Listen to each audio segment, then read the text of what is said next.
On this episode of Second Swing Thoughts, Kevin Kraft, our guy, is back. He's going to talk through his impressions of the big iron launches here in July. We've got the Callaway with the X Forged family, kind of a resurgence of that lineup, Ping Ai150, and the Titleist T-Series. We'll get Kevin's thoughts on each of those. And then, of course, we'll talk about the professional game, some big events. We had one locally here in Minnesota, the 3M Open.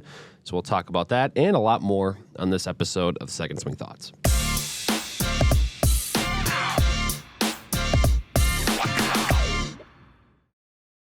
Hey golfers, I'm Drew Mahowald with Second Swing Golf, joined by Sean Bauer here in the studio for another episode. It's going to be a good one. We've got a ton of information packed in here. We had quite a weekend from Kitayama that we'll go over, and some interesting news in the golf equipment world as well. So that plus, again, Kevin Kraft joining to talk about the latest iron releases out there, and I know he was really impressed by kind of one of them in particular, I think.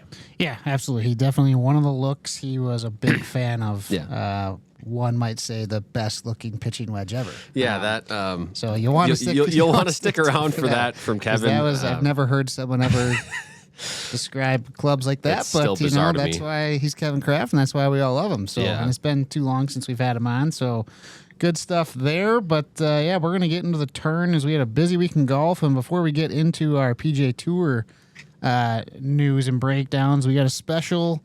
This is a special episode. This is our 100th episode of the Second Swing Thoughts podcast. So to celebrate that, we are doing a little bit of a giveaway. We're going to give a $100 Second Swing gift card to one lucky golfer that's watching this podcast or listening. All you got to do is on our YouTube channel on this specific video, if you're listening, on your podcast platform, just come to our YouTube channel, find this video, and you're just going to comment what you would use that $100 gift card for. Which club are you replacing, and what do you want to replace it with? And then we'll just pick one kind of random winner there. So the more information you add, a little more storyline you give to it, the better. So just a little word. Yeah, we've done giveaways like this before, asking for people to give their feedback, and it's it's amazing what people are still playing with and how much experience the club has, if you will, how much use it's gotten. And so if there's a club in your bag that you've had for a long time or that's gotten a lot of wear and tear on it, drop the details in a comment, and we'll give you $100 credit towards replacing it. So it'll be a lot of fun. Yeah, so there. But let's get right into the PGA Tour tournament. And right just up the road here from us, not too far, up in Blaine, Minnesota, TPC Twin Cities. The 3M Open happened, and it was a pretty good finish there. I mean, it was wide open going into Sunday. There were so many players within a few shots of the lead, and as you saw, there were low scores out there due to just all the rain we've gotten up here, making the course super soft. And it was Kitayama. I mean, he shoots a 60 on Saturday, ties the tournament record or course record? Yep. Which was set on Thursday, where you saw, and then we almost had a couple people hit 59, but shoots a 60 to get himself into contention, and then starts his final round off with 3 straight birdies, including a chip in. I think he had 6 birdies on his front 9 there. He just dominated the front 9 on Saturday, 28 on the front 9, Sunday, 29. 6 under, 65, held off Sam Stevens by 1 shot there. The easy 2-putt par on the 72nd hole, and second career win for Kurt. Yeah, the shot of the tournament I thought was the 14th hole on Sunday when it started to get a little close. The gap did, where I think Jake Knapp and Stevens at the time maybe were 2 shots behind, and he had kind of flared a tee shot into the fairway bunker. He's 190 yards out, and just goes flag hunting with a 7-iron. It hits it. I think it was like 3 feet away and tap in birdie, which obviously, he ends up winning by 1. Pretty big difference there to come away with a birdie there when, the situation presented there could have easily yielded a bogey. So that shot to me, with all the awesome approach shots he hit throughout Saturday and Sunday, he was absolutely dialed with his irons. But to hit that one in that moment when things maybe started to get a little squirrely for him was a huge one. So deserving winner, second win of his career on the PGA Tour, and now after being kind of well outside that top 70. If we talk about FedEx Cup, he gets firmly into the top 70. I think he's 53rd now, so pretty big win for Kitayama, and kind of a fun story too to have his brother on the bag. And I believe it was actually the caddy his previous caddy actually left Kurt versus the other way around, is a story I read, and so kind of cool for him to get the win there. Yeah, and I mean, you're talking about his irons. I think he led the field in strokes gained approach. Yep. If you watched Saturday and Sunday, especially early, I mean, it was just a flag hunting round. It was really, really impressive.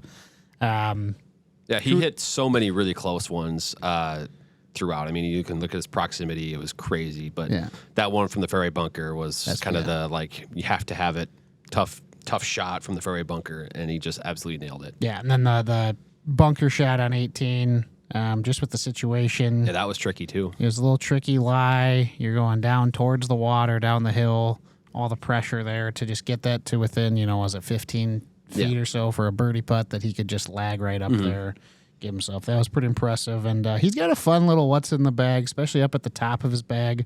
Titleist GT3, not anything crazy. You see lots of those out on tour, but he's playing it with the 11-degree head, which is a little rare. But now it is down at the D1 setting, so playing down 3/4 of a degrees. But still a little interesting there to go with the 11-degree head. You don't see too many of those, especially on the PGA Tour. And then here's where I think his bag is the most fun. And you get to his fairway woods. 3-wood, he's playing the Titleist GT1 3 Tour. So this was a club that had a lot of tour feedback. That's why they made it. First, as far as I know, is the first time that's been in a PGA Tour winner's bag. Of course, it fully launches here in August, but then he plays that in the A3 setting.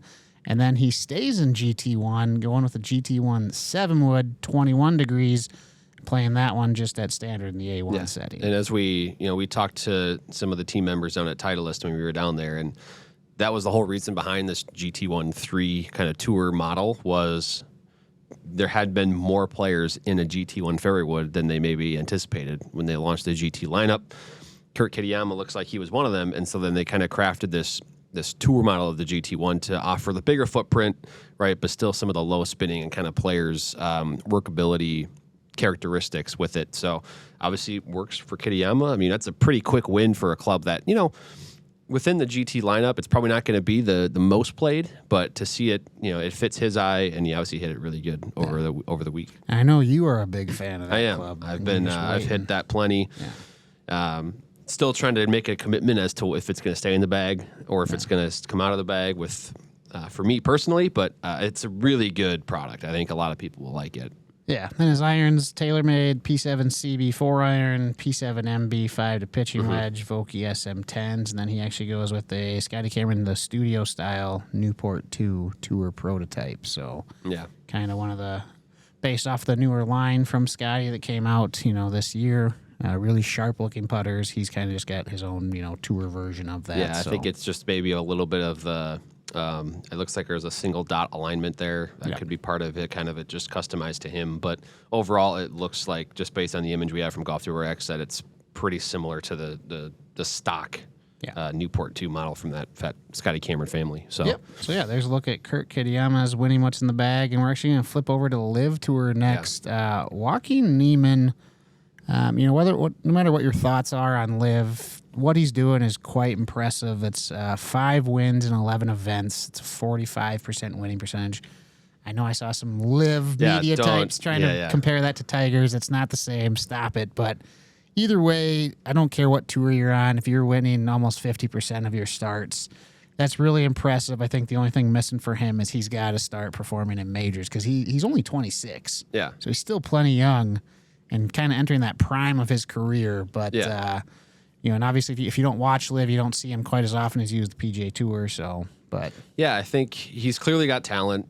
He's actually got a fun what's in the bag too. He doesn't, I believe his irons only go up to a 5. He plays a couple of fairway woods, I believe a 5 hybrid also from Ping. So he's got a fun bag, but as far as the results go, you gotta do something in a major. To be, I guess, for lack of a better term, be taken seriously in the professional golf world. These LIV events, it's impressive for sure. I'm not trying to take away from that right now, but there's a certain validity in contending in a major that I think he's missing from his career right now. One career top 10. That happened at this year's PGA Championship, and then he missed the next 2 cuts. You're right. So he's got to step that up if he truly wants to be considered among the game's elite.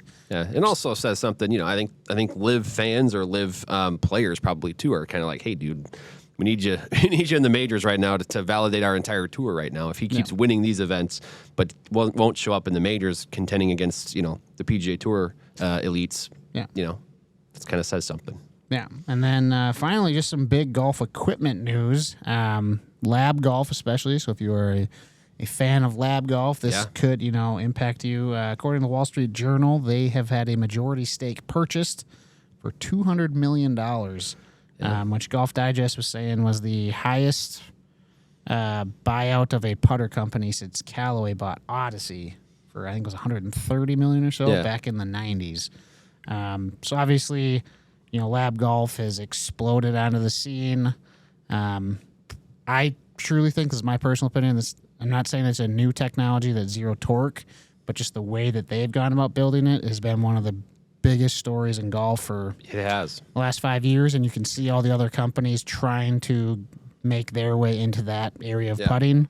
And so clearly they've done some things, bought by a private equity firm, backed by the same companies that owns like Louis Vuitton and stuff, so some luxury brands there. So I think Sam Hahn, as far as I know, Sam Hahn and Bill Pressey are still going to be involved, but just getting a huge cash flow into there. What does that do for L.A.B? We'll see. Does that, distribution, whatnot, but pretty big news, especially when you consider how hot of a brand it's been. Yeah, I think, first of all, it's awesome for them to, I think, the zero torque idea has been around for a long time, but I think the L.A.B is the first company that has really embraced it and kind of put it at the top as far as this is how putters should be made, and this is the design that is best for golfers. And so they've embraced it, and they've built their entire strategy around it. And now it's 2025, and every golf brand out there, whether they've got one on the market now or maybe they're working on one, is kind of joining the zero torque trend. So they've kind of the ones that have really brought it to the forefront, and they've done a great job doing so. Their brand has grown tremendously, so it's good for them that they should be celebrating. They should be celebrated and celebrating this. I think obviously the fans of L.A.B out there are hoping nothing changes as far as the brand or the innovation that they continue to do, and because what they've done for the game is really impressive. So kudos to L.A.B. It's awesome to see. And obviously, since J.J. Spahn's U.S. Open win, that just took it to even another level. When you finally get a major winner, it's kind of like we were talking about Niemann, where that almost just cements your status. You have a club that helps win, especially such an iconic putt. Yes. When you think about the distance and what it did, now all of a sudden that cements you among, and they're one of the top 5 most popular putter brands out there, which is pretty crazy to think about considering where they were. Especially, you think about L.A.B 4 or 5 years ago, things have changed quite a bit for them. And they really just stuck to their same formula, and it's been successful. Yeah, so that wraps up the turn. FedEx Cup playoffs kind of around the corner here in the PGA Tour, so a lot to look forward to there. And a lot of drama. And then slowly but surely we are going to be getting closer and closer to that Ryder Cup. So that's going to be a lot of fun. There's a lot of drama for that as well in terms of points and who's going to be selected and everything. But we'll get to Kevin Kraft here. So Kevin talks about... It's Kevin time. Yeah, it's Kevin time. For episode 100, we had to have Kevin as the main segment here. So he's going to talk about the big-time iron releases this summer. As we mentioned, Callaway, X Forged Max. He's a huge fan of those. Ping Ai150 and Titleist T-Series. We get Kevin's thoughts on each of those releases. And, of course, we know Kevin's got his own interesting quirks, as we know, and he shares a little bit of insight into that. So a great interview here with Kevin.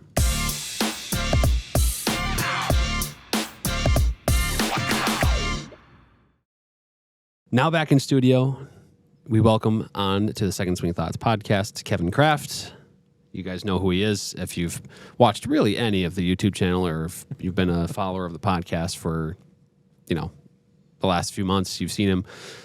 Kevin, it's July 2025, and there's been a bunch of new irons that have hit the market. And this is always exciting for us. Obviously, the most exciting time for us in terms of gear junkies and new stuff is typically January, where all the new stuff hits. But this was actually, we kind of had a little bit of a, mini gold mine of sorts in July here with new stuff from Callaway, new stuff from Ping, new stuff from Titleist in the iron category. So I'm just going to go in order of kind of the, what I, and in my case, and what, what we do with video stuff in order of the embargo times. So we had Callaway first with their new X Forged irons. Have you done any testing with these? What's your first impression so far?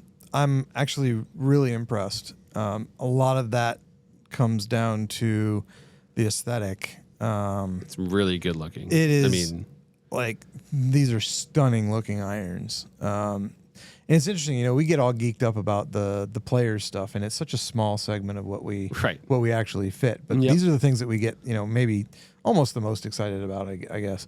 And Callaway's shape has changed a bit through the last generation or so, and this is completely subjective. I have not liked the look of their players' irons. You can go back into some of our iron testing with Kevin, and he has said as such. yeah, and I've always, Callaway was always one of those brands that had the shape that I really liked. So that morphing in shape was not to my liking, but the X Forged looks awesome, and the X Forged Max looks awesome. I will actually say that the pitching wedge in the X Forged set is the best looking pitching wedge I've ever seen. Really? Yep. I said so. There you go. And this means something coming from someone as picky about club aesthetics as Kevin. Yeah. When it comes to irons, so why just the pitching wedge, out of curiosity? So I will go a little bit further. The 8-iron is awesome. So why is it different? I hate per club? 8-irons. I do not like the shape of 8-irons. Okay, this is fascinating. They always seem to be in limbo between the 7-iron that we do most of our testing with, right? So that's the club that I kind of base most things on. But then, you go down the bag and there's this 8-iron, and it's like they've developed this great looking 7-iron, and then they're like, well, I don't really know what to do with this, so I'm just going to throw this shape in there. And I traditionally, in every set of irons, I pretty much don't like the 8-iron. It is the one club in the set that I don't like. I don't understand this at all. Because it's just the same. To me, it's always the same shape. It is not the same. It is not even close to the same. Just more loft to it. No. 8-iron is not a more lofted 7-iron. It has a completely different shape than any 7-iron out there. And they have not traditionally been that great. There's no way I'm going to notice that. There's no way. Oh, my goodness. Look at your golf clubs.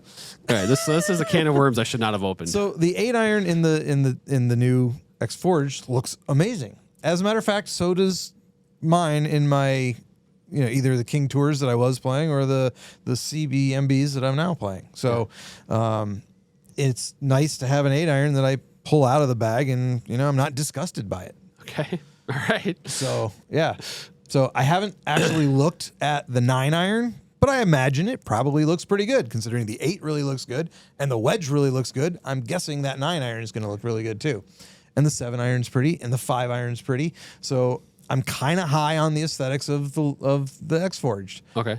And the X Forged Max. Yeah. I think the X Forged Max is going to be an incredible golf club. Yeah, so that one is particularly interesting to me because, I don't know, and we've talked about it. There's so many irons from Callaway right now. There are. There's so many in the tour van. There's so many you can get fit for, and there's a lot of overlap there.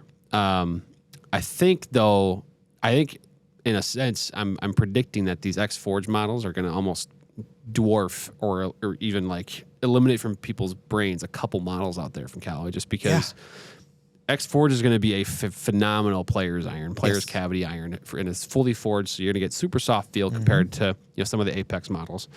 And the X Forged Max is, to me, like a ZXi5, but like one-piece forging. Is that a weird comparison? It's like a CXi6. That's pretty good. That's a good way to put it. Yeah, it's not quite a 5, but it's not quite a 7 either. That's a good way to put it. Yeah, the XI6, because it looks. It does look like a Strixon iron in a sense. It's a little bit thicker. Yeah. Right. It's got a little. It's could be a little more forgiving, which a lot of people want that, but they still want that player's look overall, and they want that feel. It's going to be a great club for a lot of people. Yeah, I think they've done something special. I think with these, I'm blown away by them, and I haven't been blown away by a Callaway iron in a while. Like I think they're going to do really, really good. So I really like the Ti Fusion. I liked it in black, and since we've had it in black for a while, seeing it in chrome, stunning. Really, really good. I think that iron feels amazing.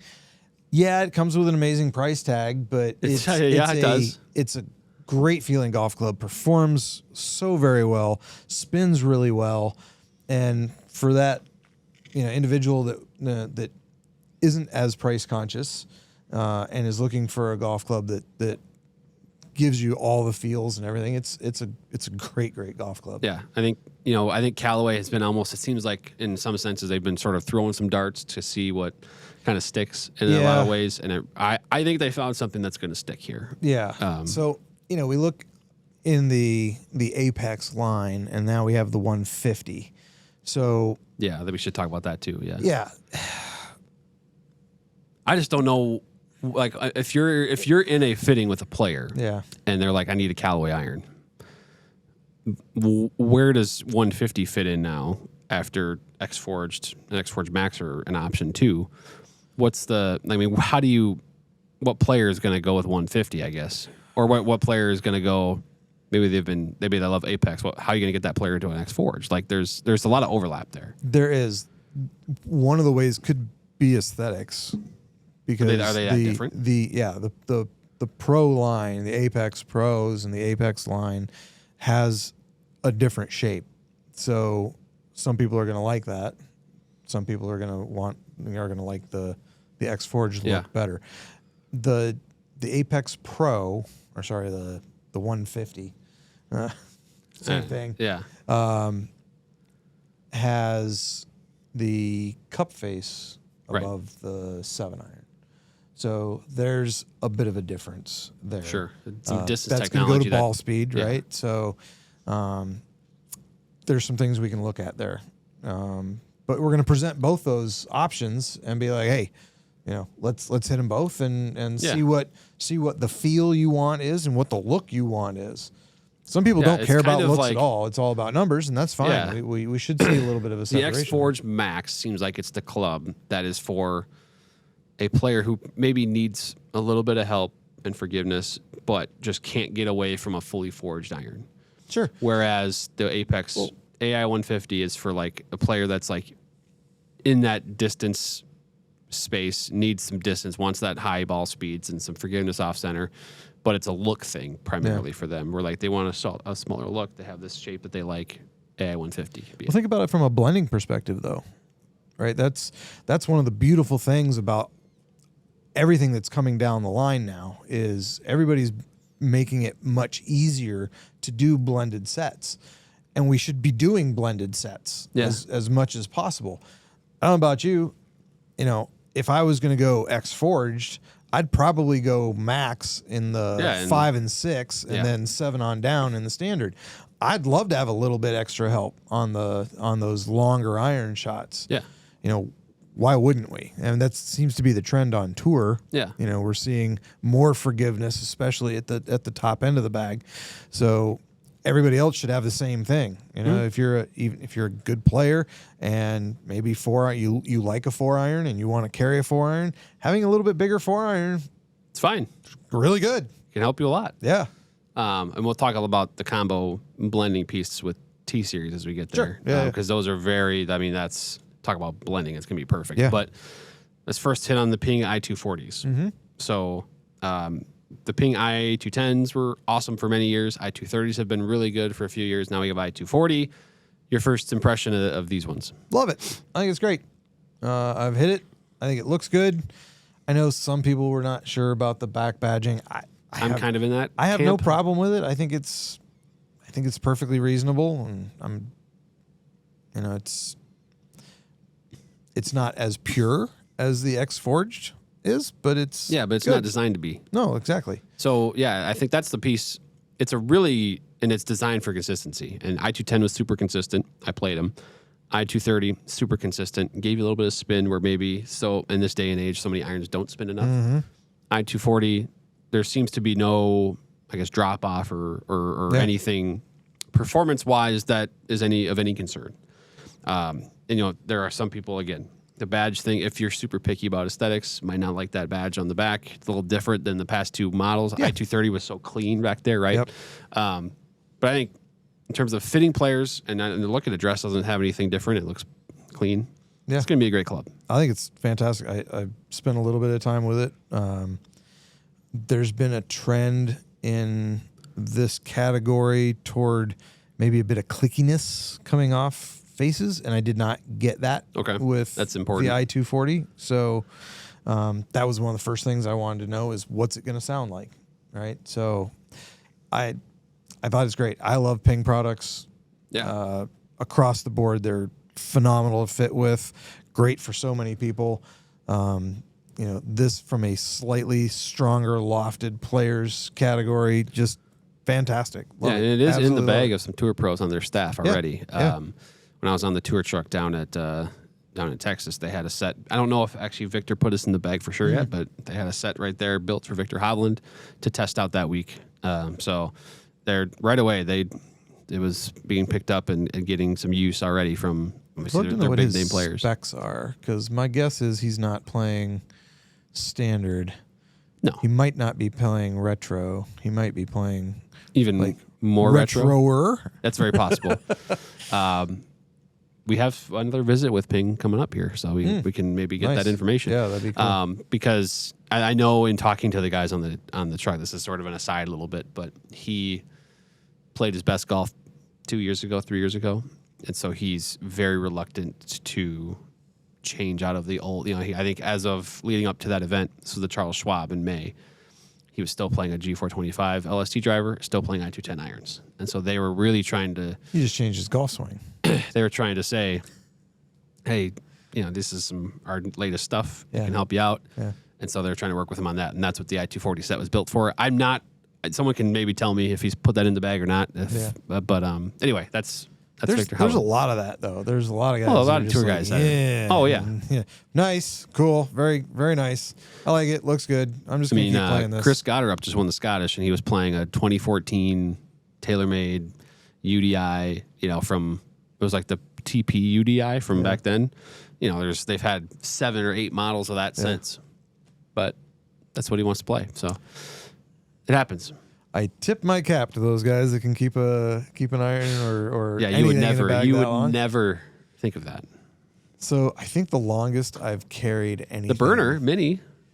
Been in there for a while. Okay, so I've had it since 2023. Yeah. But I carried Callaway Epic Flash Sub-Zero 3 and 5 wood for 3.5 years.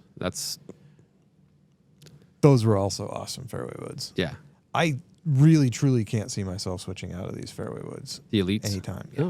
Yeah. Well, we never know with Kevin Kraft. So we want to get to these T-Series irons now. Yes. So we talked a lot about blending. I think that's exactly what Titleist clearly is going for here. Not only from a performance standpoint, but they all look very similar. Just in the back, design, shaping, they've done a really good job with that. They did. And even when we were down at Titleist, they made it clear we didn't change a ton in T100 or T150. There's no need to. Yeah, exactly. There's no need to. They're so good. Yeah. They refined some things. They had a couple of spec changes based on tour feedback from both LPGA and PGA tours, but other than that, they left alone what was working, and then they obviously made some tweaks on the back end of the T-Series with new T250 now. That is an inspired change. Yeah, I think the aesthetic on both the 250 and the 350 is vastly improved. Yeah, they just look much more exciting, I guess. Yeah.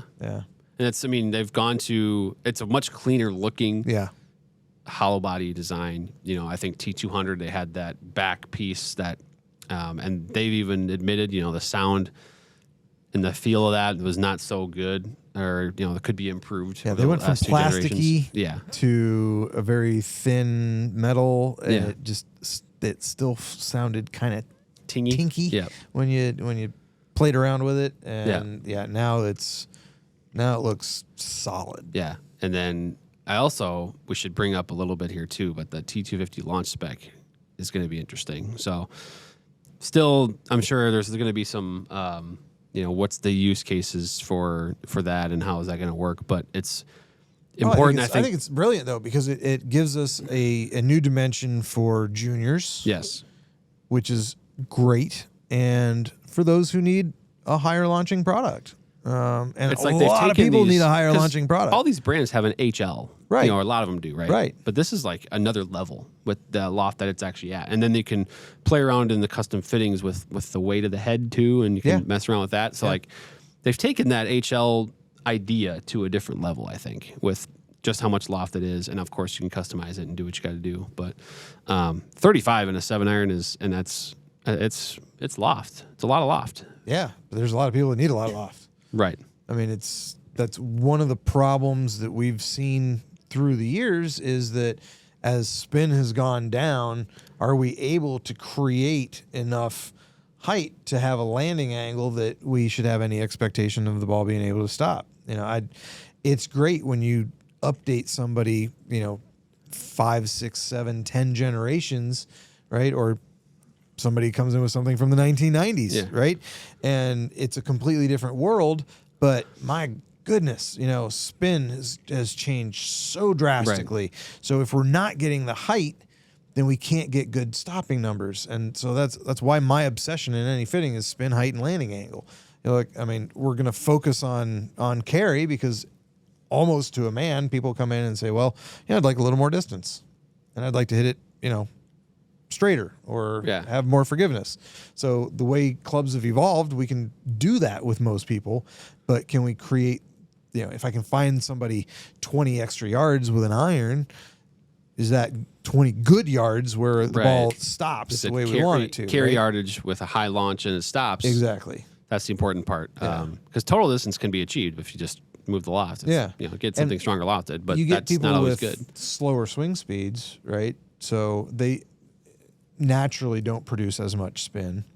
They have to have height because if they're not spinning it a bunch, trajectory is the only way in which they're going to get any kind of stopping power at all.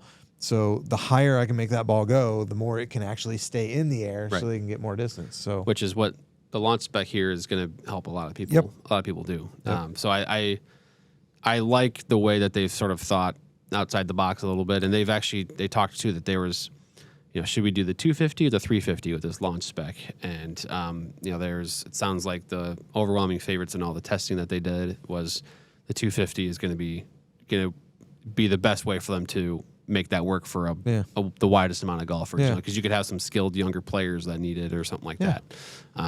I applaud Titleist for doing that. I think it's going to be good. They have a utility as well, the T250U, which I think will be a big win for if you need that driving iron, and it's a little compact for that part of the bag, but it's going to be very versatile and workable. And then one thing I wanted to add was the U505. A, looks a lot better. Yes, it does. Than the previous one. And two, feels good too. I was also told it's essentially designed the same way with the same materials and shape and everything as the T350 irons. So if you were to, you're like, I need a T250 or a T350 4-iron. And, they don't have one in that set. You could just get a U505 4-iron, and it's probably going to be basically the same thing.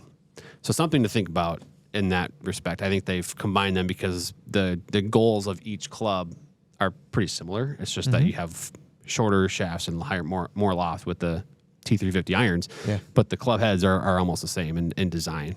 So pretty good tidbit there. Yeah. But T-Series, I think it's going to be, every time they release one, it's going to be a big win. So you're going to get the T100s and a lot of them and the better players. It's probably going to be #1 iron on tour pretty soon here because that happens pretty quickly when they launch a new T100. It's been in the last several generations have taken the tours by storm. Yeah.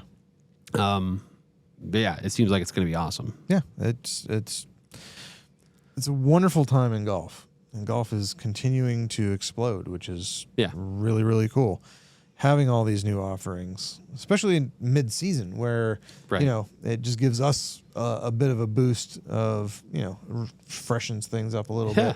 And well, it's too if it was March, April, the golf season started, and you were like, for whatever reason you were really wanting to get fit, but whether it was a budgetary thing or whether it was like I just couldn't find the time for it, whatever it might be.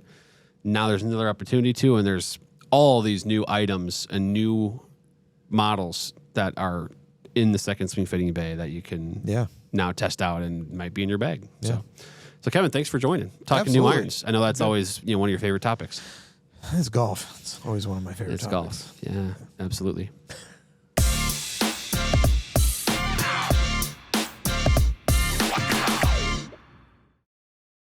And that was Kevin Kraft when he was in town. Again, it's, I guess he likes to look down at the pitching wedge of clubs and the 8-iron of clubs to kind of determine how much he likes them. Not the typical fashion in which golfers judge the appearance of irons. I feel like that's a new one. I've never heard of that before. Yeah, well, I mean, I think, and I guess it's probably because he's in fittings, so he sees the 7-irons every single day. And obviously when we're hitting clubs, it's usually the club you're hitting. But I never I was kind of like you. I'm like, oh, it's just got a little more loft to it.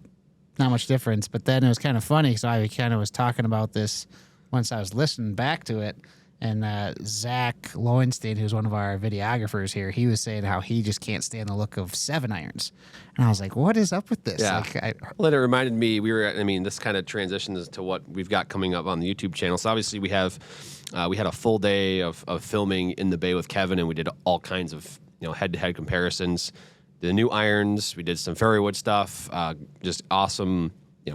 Awesome to get Kevin in there and with that content. So the YouTube channel will have a ton of Kevin Kraft here in the near future. We were also out at the 3M Open. Our team was for some tour truck content. We were at the Ping truck. We were at the Cleveland and Trixon truck. And then we were out with Callaway as well. And again, that reminds me of Sahith Theegala with his, hates 7-irons. So he has 2 8-irons. He's got an 11-iron in there. So there's the mental kind of insanity of golfers peeking through there a little bit with Kevin, with Zach, as you mentioned, and now Sahith Theegala. There's just, golfers are an interesting bunch. We're a unique bunch for sure. Yeah, so that's coming soon on the YouTube channel. We'll have stuff from the 3M Open. We'll have stuff with Kevin in the bay. We got a ton coming here. We got our schedule packed out for the next month and a half or so on YouTube, so stay tuned. Yeah, podcast side of things, we shot a few episodes with Kevin, so we'll have much more, I think indoor wedge fittings. Yeah. What's in his bag? We haven't talked to him since February for that, so you can just guess what's all changed, because I think what he said is there was 2 clubs that hadn't changed since then. I do want to do a quick little spoiler that I think will be of interest to people. We asked Kevin what driver he's playing, and the first response he gave was, I don't know.